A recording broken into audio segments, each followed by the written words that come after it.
Now news from the northeast. An indefinite curfew imposed in Manipur's Churachandpur district. This after 7 people died in the protests over the 3 new bills which were passed by the assembly. There were sporadic incidents of violence at Churachandpur during the 12-hour ban called by tribal student organizations yesterday who were protesting the passage of those 3 bills. Tribals fear that the passage of the laws would allow outsiders to have rights over tribal land. On Monday night, widespread arson was witnessed in Churachandpur with the houses of a state minister, an MP and 5 MLAs being set on fire.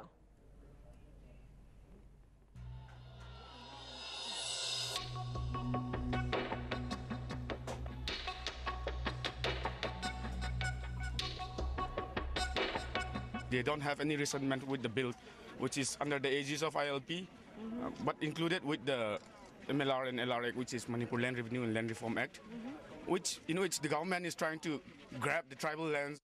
On the streets of Churachandpur, protests since Monday evening, the homes of at least 5 Manipur lawmakers burnt down.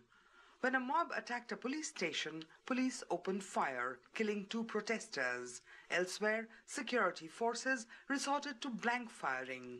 Roads were blocked and the Indian Reserve Battalion and more state police called in.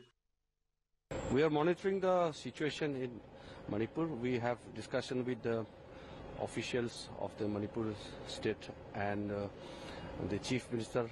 But violence is reported to have spread to Naga-dominated Chandel and Senapati districts and areas dominated by the Kuki tribals.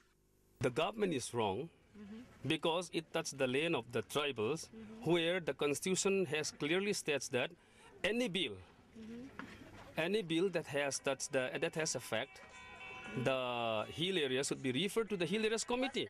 Manipur has been witnessing similar protests over the last 2 months for the implementation of the inner line permit system.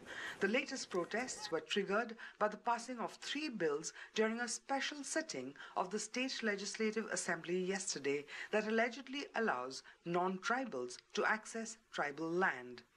The protesters target not ordinary people but government buildings and vehicles. We heard the cry of mobs, very angry mob, so we ran to the spot. And when we come here, they are destroying things, they are destroying the gates. The passing of the new bill by the Manipur state government looked forward to putting an end to the existing protests over the demand for inner line permit and also to reorganize land reforms while protecting the interest of the indigenous people living here. However, this has created a clear anguish against the tribals and looks like the state government has clearly opened a new front while trying to solve the inner line permit crisis. In Churachandpur, with camera person Sanjay Chakravarti, Urmi Bhattacharjee, NDTV.